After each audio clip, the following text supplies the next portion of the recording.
Hello and welcome to the Unique CPA with your host, Randy Crabtree. We're committed to creating a thriving community of accounting professionals who are physically and mentally healthy, fulfilled, and energized by their work. Our ultimate goal is to elevate the reputation of the accounting profession and vastly improve the lives of those in it. The Unique CPA is brought to you by Tri-Merit, the specialty tax professionals. Today's guest may not be an accountant, but he's a legend behind the mic.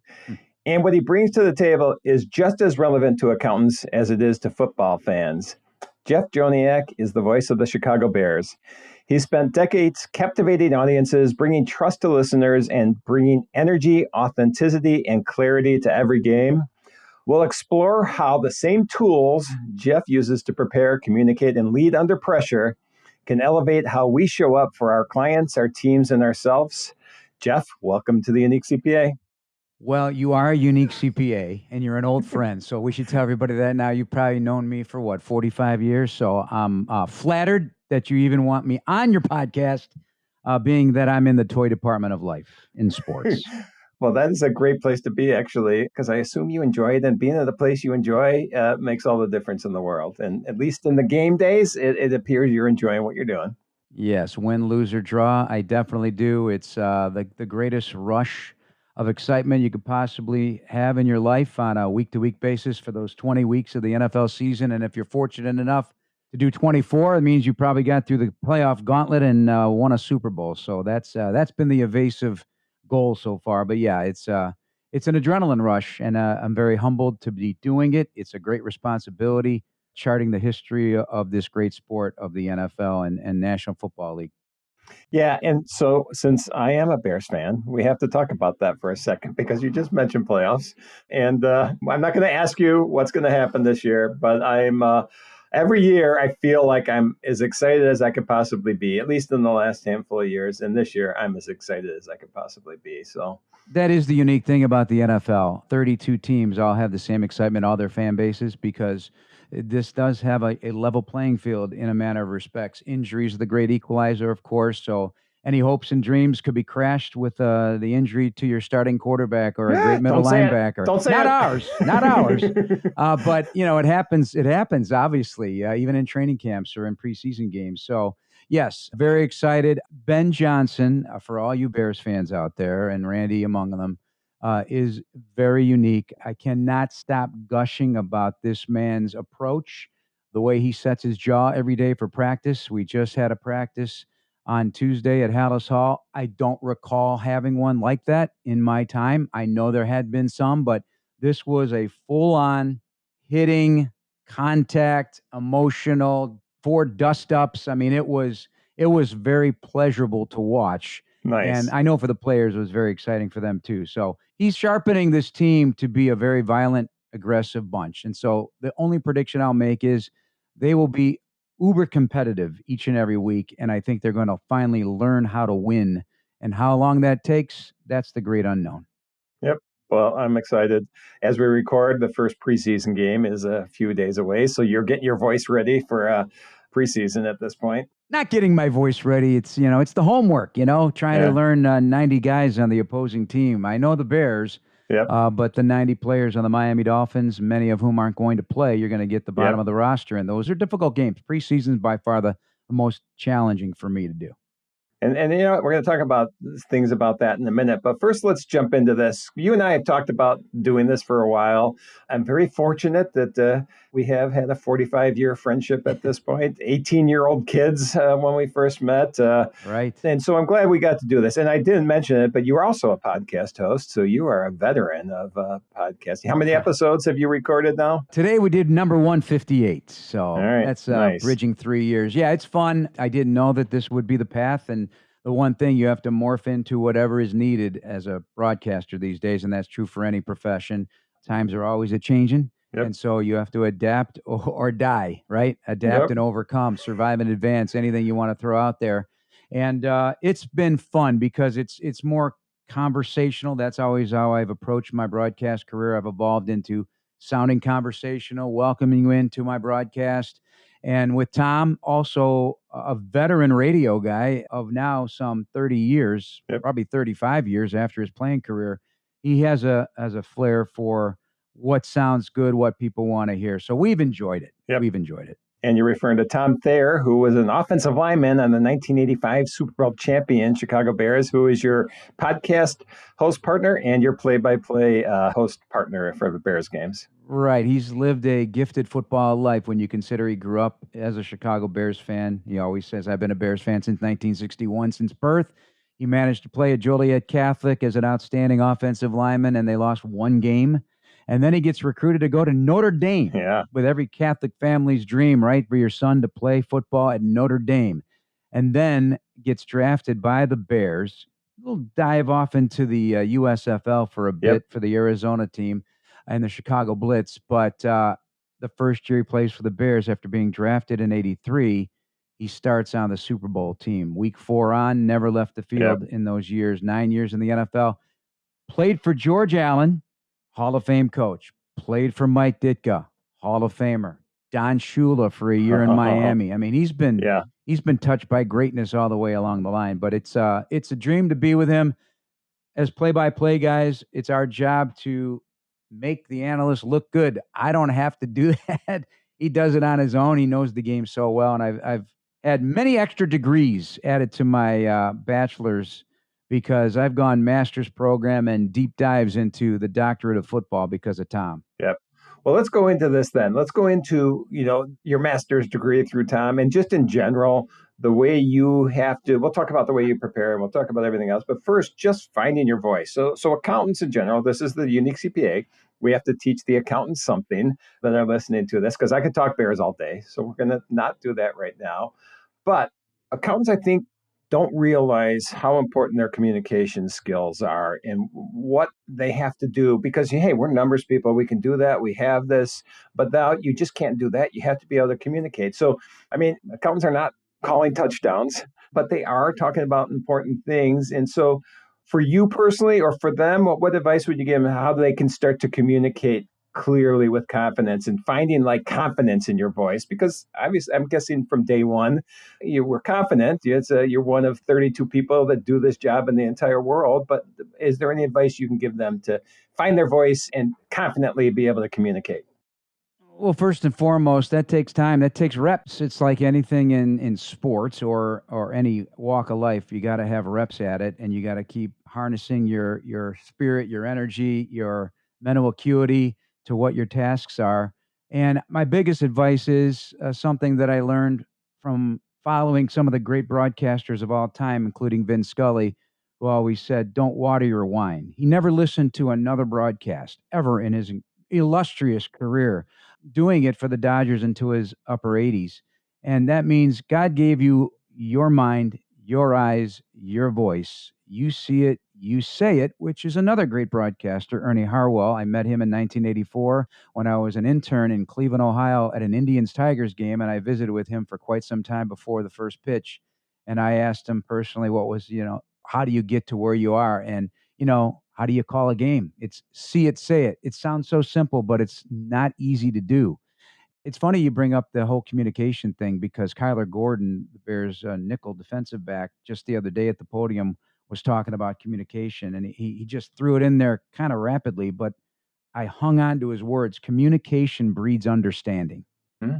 If you don't write well, you don't talk well, you don't harness your thoughts in a way that can be understood completely and understanding exactly what you're trying to get across, you're going to have some rough time. You might fail.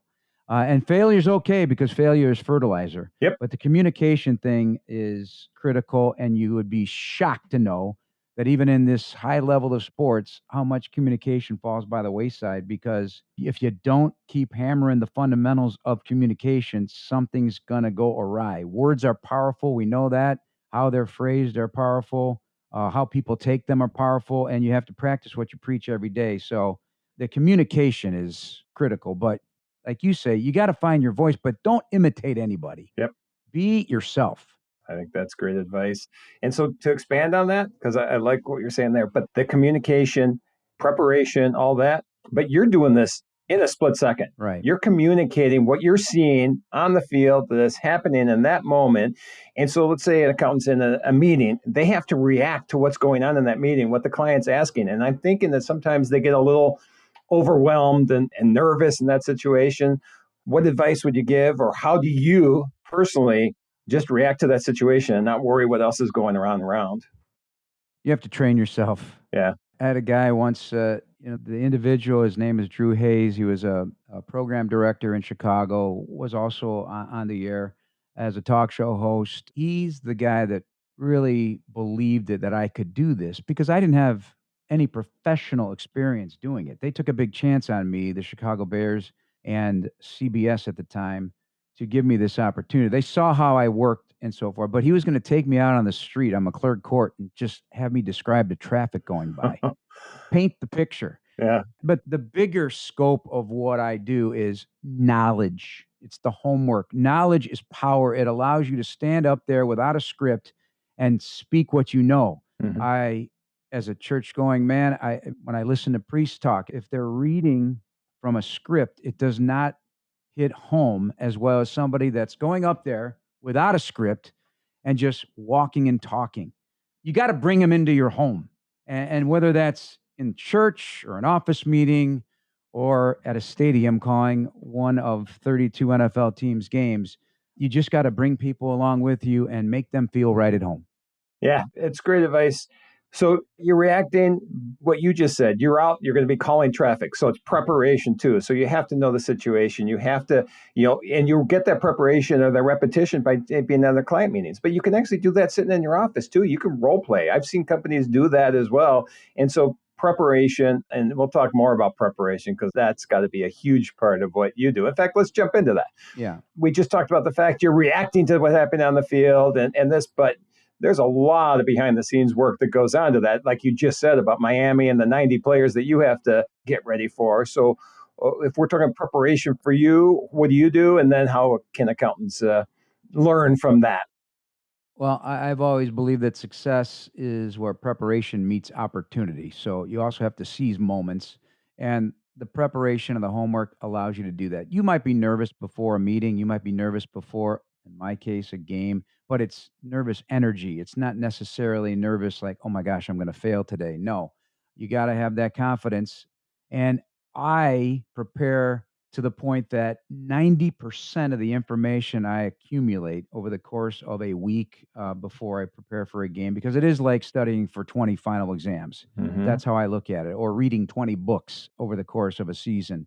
You gather information, in my case, from scouts, just from my own eyes, watching practice, reviewing notes, reading. But that information is there only as protection. I could go into a game and not look at my board, which I put together of notes and statistics. I can't remember all the statistics, of course, because I'm not a mind math guy like you. In fact, I'm awful at that. But it just comes to you, and you never know what you're going to need. One game we played against Baltimore, we had tornado warning in November in Chicago. Game stopped, stadium clears out. I became a traffic cop. I became a guy that's now at a news event, not just a sports event. And all your preparation allows you to feel confident and powerful. Mm-hmm. So my preparation involves just a deep dive into everything. I don't want to leave any stone unturned. If I don't, I would be cheating myself. I'd be cheating a listener, but most of all yourself. So listen, I'm big when I do public speaking about 4 H's. Tom Thayer adds about a fifth for my hair as an H. Mindful of my hair, but you got to have humility in this business and in any business. You can't, you can get inflated. You're at the top of your profession. It can inflate your ego naturally. You got to harness that a little bit, and you got to stay humble. You got to hustle. You got to hustle, and I take great pride in hustling. I've always been known as a hardworking journalist, hardworking reporter, hardworking play-by-play guy. You got to have humility. But, you got to do that homework, and you got to have that honesty to look in the mirror every day and ask yourself, face to face, are you doing everything you possibly can to be the best person you can be? And that will allow you to be the best professional you can be. So all those things add up, and that's how I approach getting ready for a game. Takes a lot of hours, though. Takes a lot of hours, a lot of preparation. There's two things that come to mind off of that. One is you are preparing, you are getting ready. And actually, let me tell a story before I get to this, because one thing you just said, you speak at events. I do that as well. I just, for the first time, made one of my keynote slide decks without words on it. No words on the entire thing. And that becomes the preparation. I just know that this slide comes up. Why'd you do that? What was the purpose? One, because I'm just telling stories and nobody needs to see the story. The picture was the story. And then I explained pretty much what that picture was. So it's up there. And it's just because if I have all these words, someone's just going to look at the words. Right. And that's all they're going to pay attention. Take away the mental imagery. You take Right. away the mental imagery without it, which is highly important also. Yep, but you can't do that going back to without doing what you just said is the preparation, the being prepared. And when I was up there doing this keynote, and I've done many keynotes, this was my favorite one ever. I think it was partly the slide deck, but it's always a personal story that I do most of the time. You know what, Randy? This is one thing, if I can interject. Yeah. And you've said it many times here, storytelling. That's our lives. Yes. Everybody, we're all storytellers. Yep. I mean, I'm a unique storyteller because I'm calling National Football League and I'm charting the history of the game and charting and history for the players.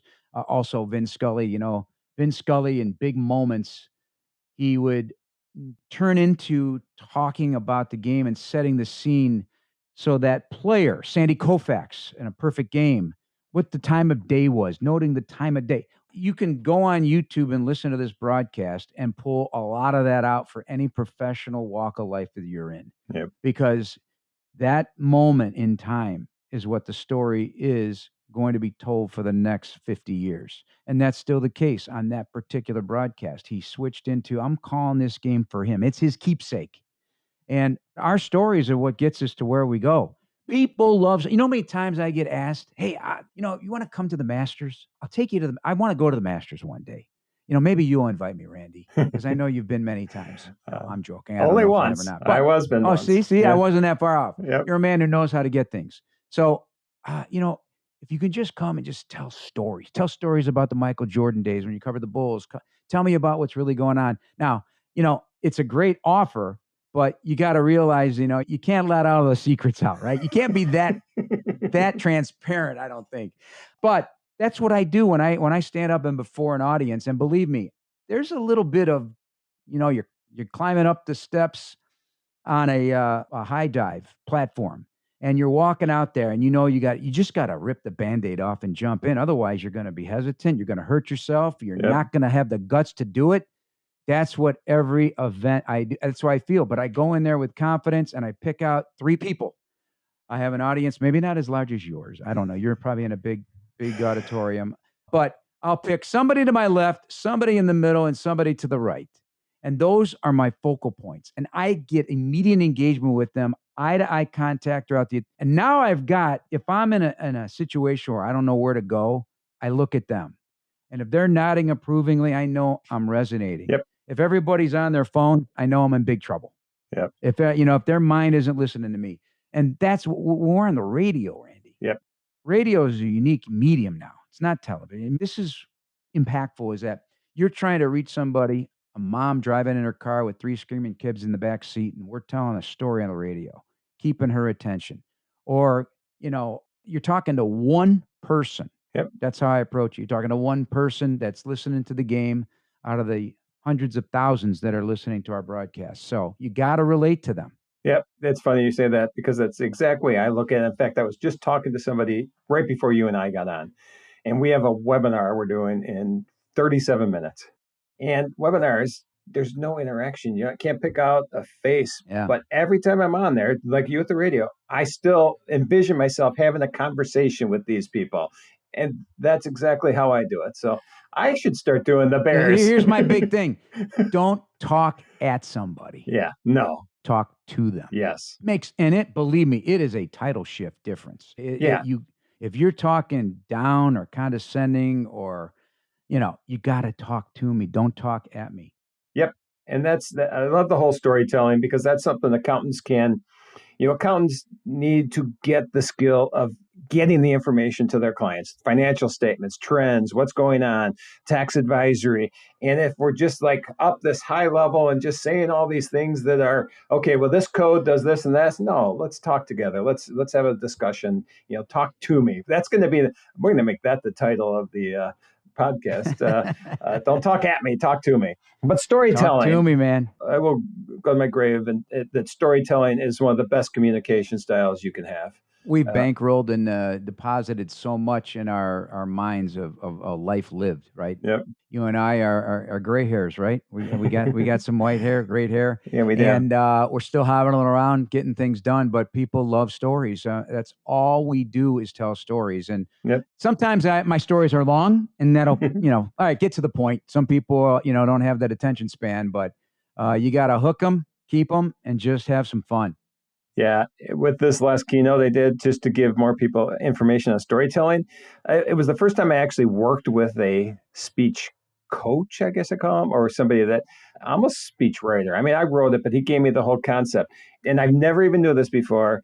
But he said, "I want you to follow the scope method." I don't know if you're familiar with this. No. It's the situation, and then what's the complication, the C. What's the opportunity that is there? What's the problem, I think, came in, but planning as well.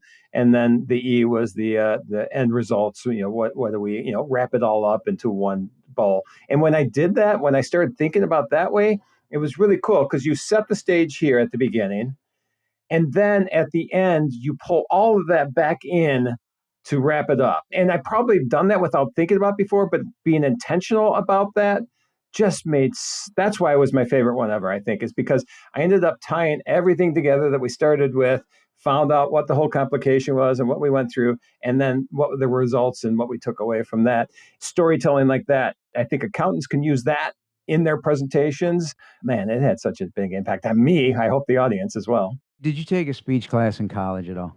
It was the very last class I took because I never wanted to be in front of people talking. Which shocks me. Shocks me now. Yeah. I mean, you've never been one to shy away from a good conversation and a little talking to.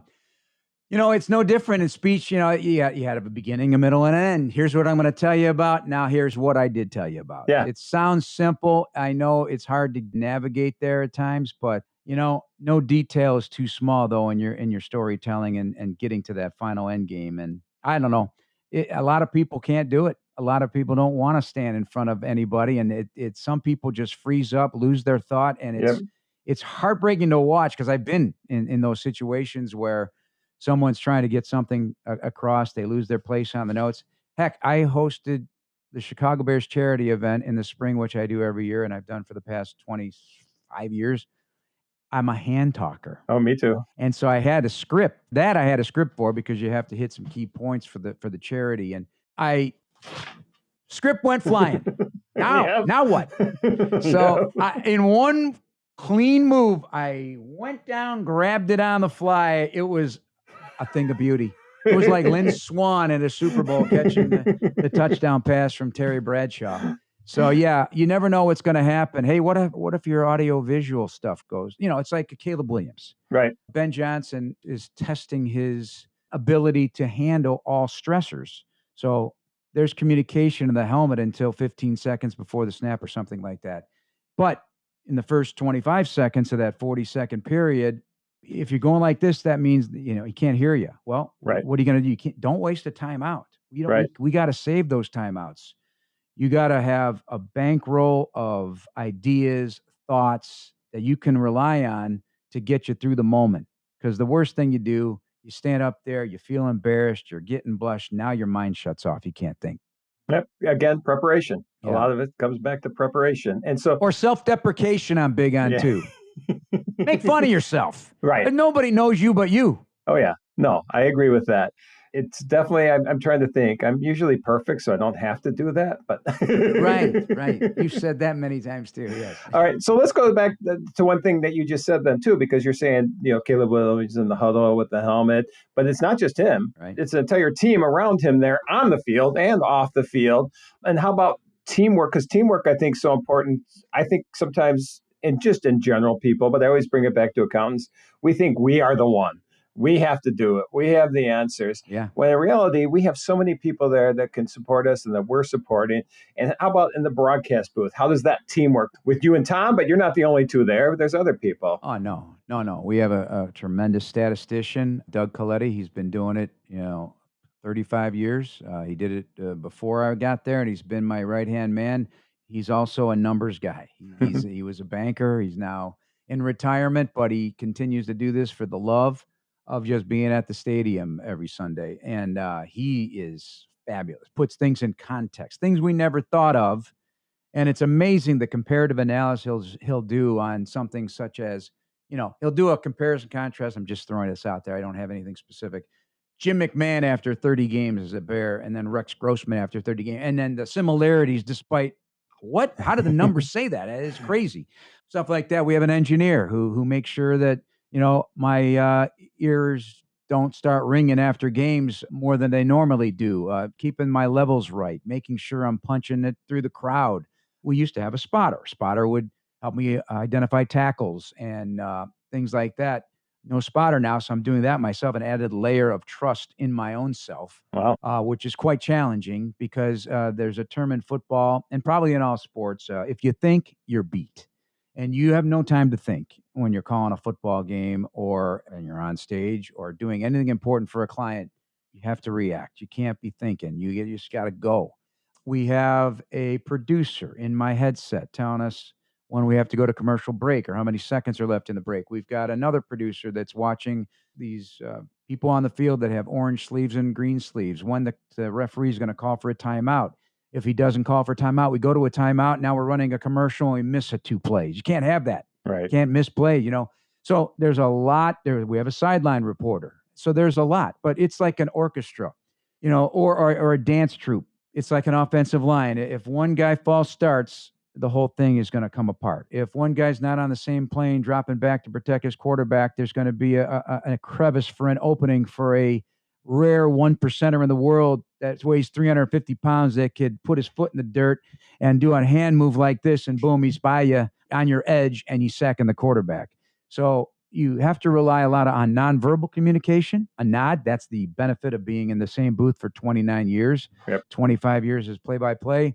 Tom's been there the whole time. I can look at him knowing when he's about to say something. As I look at him, maybe I want to just have some. You got to feel, okay, right. He looks like he's got something to say. I don't want him to forget it. We have a small window here. We have 40 seconds between snaps, and I have to set the field. It's a rhythm. Yeah. And if I don't get to set the field the way I want, Caleb in the shotgun, back to his right, slot receiver to the left, 3 wides, 1st and 10. Here's the snap. Or I might have to catch up and say, okay, Bears had 3 wides. Here's the snap. Right. You just got to work on the fly. And that's how life works, man. Yeah. You just got to be ready for anything. Yep. And what I got out of that too, what you were saying, when you have this teamwork, you have people that are in the roles that they're meant to be. Doug Coletti with the numbers and be able to do that. You with the play-by-play. Tom having the experience on the field. The engineers, obviously. And so getting the right person into the right seat is so important for that too. And I think sometimes we don't look at that from hey, we hired this person as this role, so we're going to keep them there, rather than looking at this person and say, oh, wow, their skills are so good here. We should have them over there. And having this team, this group that all works cohesively that you have in that booth and outside the booth, you can't do what you're doing without that. And I think we need to look at that as well from the accounting profession. Just make sure the person are doing the right thing that they're good at, that they love doing. Comes down to trust, and you got to trust. Once that trust is broken, though, too, that's trouble. And we mentioned communication at the top. Over communicate, man. Over communicate. I don't care how many times I'm told, hey, do this, that, and the other thing. Sometimes it gets annoying, but you got to over communicate, because then you can never be wrong, right? You got to over communicate. Everybody knows the same plan, pulling on the same rope. There's so many sports tie-ins and things you could put together in business, and they're mentioned often by great speakers out there and authors and the military. NFL teams often have public speakers that come in, authors, especially from, the U.S. military, and just what teamwork is, and everybody pulling on the same rope, everyone on the same goal, what all that means. And that those stories are fascinating and they resonate with players. Yeah. Because the one thing about sports, especially the NFL, because it does stand for not for long, that you have a finite amount of time your body's able to hold up and play. And once it starts to lose whatever, athleticism, speed, whatnot, your time is limited. But they want to be put in a position to succeed. Don't we all? Like, Yep. if you have managers or leaders in your organization that their sole goal is to help put you in a position to succeed while keeping the company's goals in mind. You've hit a home run. I'm sure not every company has that approach, or every manager or executive has that approach, but your people want to be put in a position to succeed. That will make them more money. It'll make you more money. And that's all players want. They may not like the coach. They may not like the leader. They may not like the boss, their position coach. But if you tell me to do A, B, and C, and I do A, B, and C, and that's a win, I just did something good, or I had it in a great project, man, you're going to fill that person's bucket up with a lot of emotion and a lot of confidence and a lot of trust. Yep. Period. Yep. Trust is key, and you build trust with your audience. Otherwise, you wouldn't have been doing this for how many years now? Well, 25. This is my 25th season as the play-by-play. Yeah. Dream come true. And that also then what you mentioned about players, they want longevity in the league. You've got longevity in the booth. How many play-by-play do you know? Are you one of the longer tenured play-by-play guys? You know, it's getting up there, but so a dear friend of mine, Merrill Reese, is in his 80s. He's doing the Philadelphia Eagles. He said they'll have to pull him out of there on a gurney. He's never leaving. He just was named to the Hall of Fame last year. I happened to be at the Hall of Fame because of Devin Hester and Steve McMichael's enshrinement, and it was a great honor for me to see him give his acceptance speech for the rare broadcaster that gets into the Hall of Fame. A lot of writers. I believe he's only the third broadcaster and one of the few play-by-play guys to get into the Hall of Fame. And that's not just because of longevity, just a terrific voice of the Philadelphia Eagles, and the fans love him to this day. It's just, listen, we're all lucky. We all sound different, all 32 guys. And that speaks to what I talked about. Don't water your wine. You know, we do sound distinctly different. We all bring emotion. We're the home team call. Long time ago, I met Steve Sable, part of the late family. He passed away, but the family that put together NFL Films. And Yep. I introduced myself. I thanked him for NFL Films because it is history right there before your eyes. And he goes, you know, he was so excited to meet me, one of the local broadcasters, not the TV broadcasters, because they come in, they get out, they go home. We're there every day. We bring the raw passion. And he said, until we married the radio calls to the video, you know, the pictures came to life. Yeah. The moving pictures came to life, and it just added that extra layer. And I'll never forget that. That gave me great responsibility to make sure I chart the history of the game properly, because you get one crack at a big play. You don't get a redo. There's no, we got to do that over. Nope. Yep. And that is going to live for perpetuity on NFL Films. There is one call I want back, and I just saw him a couple of weeks ago. My good friend Brian Urlacher, the Hall of Famer, against Atlanta in my first year in 2001. It was Michael Vick getting hit, and there were three men in the booth at that time, Hub Arkish, along with Tom Thayer and myself. And the ball is out. I got that far, and he's hurt, was what Hub yelled. And I stopped talking for a minute. Not a minute, seconds, feels like an eternity in our booth. And there's Urlacher. He had a scoop and score running 90 yards down the field for the touchdown. And I didn't catch up to that play until he got to the end zone. And I regret and rue the day that I stopped talking for that instant of time. You just got to roll with it. And that's the one play I want back. The one big play. I want a lot of plays back, but the big plays that live forever, that's it. That's your moment in time. And the very best broadcasters are able to capture that moment. Yep. And so I don't know how that relates to your world, but I'm sure there have been those home run moments in your life, those big touchdowns where you're like, I captured that moment that made a difference in my career or for this particular project or for this particular company. Well, I think that for sure, but I think what it is, you learn from it, because you just said you've never done it again. So you've made sure you've always been in the moment. And we said earlier at the beginning, you don't know when that moment's coming. Right. And you may make a mistake, but you learn from those mistakes, and everybody has to do it. And that's what you did. So I think we need to, I want to keep going forever, but I think it's not that time, huh? About time to wrap up. But before we do, I think we learned a lot. I mean, obviously, the passion, having that, the storytelling is a big thing, the preparation, the teamwork, all of that is universal pretty much everywhere. But I want to talk about passion outside of work. So when you're not calling games, when you're not part of the Chicago Bears family, what do you enjoy doing? You know, as you know, they don't know, but I'm a big put my hands in the dirt type of guy. So I think I learned from my grandfather and my dad. They love working in the yard. My dad many times had me out in the back garden or planting shrubs or flowers, and I love that. That's my escape a little bit. I'll spend an entire day just doing my thing out there in the yard, making it look nice. And so, yeah, I'm a landscape architect wannabe. I don't know. But I do enjoy the final, again, it's putting in the work, right?